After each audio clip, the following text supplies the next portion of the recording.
माँ गंगा के अवतरण की पौराणिक कहानी। प्राचीन काल में सगर नाम के राजा हुए जिनकी 2 केशिनी तथा सुमति नामक रानियां थीं। सुमति के 60,000 तथा केशिनी का एक पुत्र था। एक बार राजा सगर ने अश्वमेघ यज्ञ किया।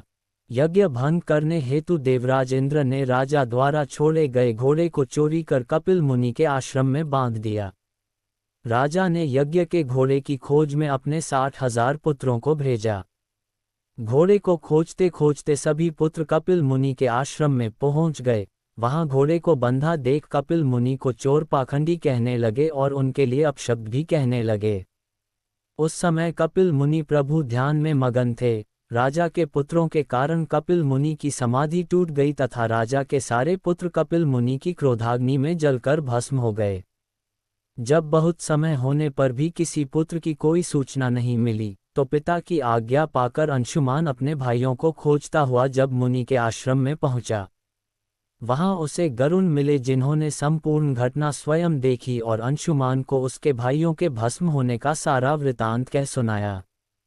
गरुड़ जी ने अंशुमान को ये भी बताया कि यदि इनकी मुक्ति चाहते हो तो गंगा जी को स्वर्ग से धरती पर लाना होगा, परंतु पहले अपने पिता का यज्ञ पूर्ण कराओ, तदुपरांत देवी गंगा को पृथ्वी पर लाने का कार्य करो। देवी गंगा द्वारा ही तुम्हारे सभी भाइयों की आत्मा को मुक्ति मिल सकती है। अंशुमान ने घोड़े सहित यज्ञ मंडप में पहुंचकर राजा सगर से सब वृतांत कह सुनाया। अपने भाइयों की आत्मा की शांति के लिए अंशुमान ने देवी गंगा को पृथ्वी पर लाने के लिए तप किया, परंतु वह सफल रहे। अंशुमान की मृत्यु के बाद उनके पुत्र दिलीप हुए। दिलीप ने भी देवी गंगा को पृथ्वी पर लाने के लिए तपस्या की, परंतु उन्हें भी सफलता नहीं मिली। अंत में दिलीप के पुत्र भागीरथ ने ब्रह्मा जी को प्रसन्न करने के लिए गोकर्ण तीर्थ में जाकर कठोर तपस्या की।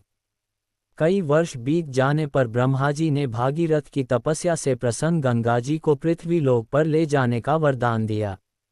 अब समस्या ये थी कि ब्रह्मा जी के कमंडल से छूटने के बाद पृथ्वी पर किसी में ये शक्ति नहीं है जो गंगा के वेग को संभाल सके। ब्रह्मा जी ने बताया कि भूलोक में भगवान शंकर ही है जो देवी गंगा के वेग को संभाल सकते हैं, इसलिए तुम भगवान शिव से प्रार्थना करो। भागीरथ एक अंगूठे पर खड़े होकर भगवान शंकर की आराधना करने लगे।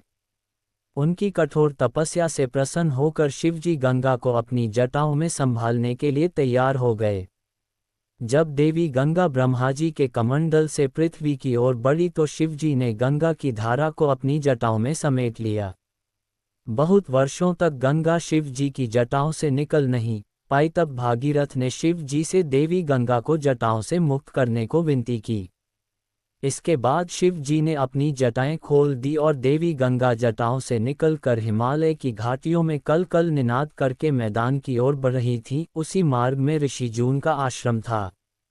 गंगा के शोर से ऋषि जून की तपस्या में विघ्न आ रहा था, जिससे क्रोधित हो ऋषि जून गंगा को पी गए।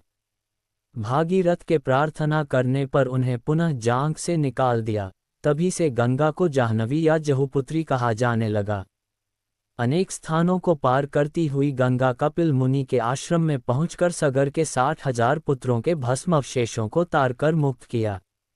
ब्रह्मा जी ने भागीरथ के कठिन तप का वर दिया कि तुम्हारे नाम पर गंगा जी का नाम भागीरथी होगा।